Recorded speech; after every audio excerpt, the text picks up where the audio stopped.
না, তোদের কাউরে দেওয়া হবে না। দাঁড়া, আমি মিমের বাপরে ফোন দিচ্ছি। এই মিম, আঙ্কেলের নাম্বারটা দে।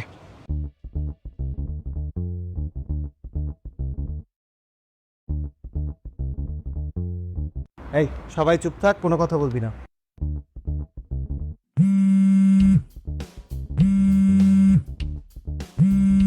এটা আবার কার নাম্বার? তো চিনতেছি না। হ্যালো। আসসালামু আলাইকুম আঙ্কেল, ভালো আছেন? ওয়ালাইকুম আসসালাম। হ্যাঁ, আমি ভালো আছি। কে বলছো বাবা? বলতে পারেন আমি আপনার একজন শুভাকাঙ্ক্ষী। শুনলাম আপনি নাকি মিমের বিয়ে ঠিক করেছেন। হ্যাঁ, ওর তো বিয়ে ঠিক হয়েছে, আগামী শুক্রবার বিয়ে। ছেলেটা ভালো, পরিবারটাও ভালো। কিন্তু আঙ্কেল, এই বিয়েটা হলে তো অনেক বড় বিপদ হয়ে যাবে। বিপদ? কি সব আবল তাবল বলছো? বিপদ হবে কেন? মানে আঙ্কেল, মিম কিন্তু অন্য একটা ছেলেকে পছন্দ করে ওর সাথে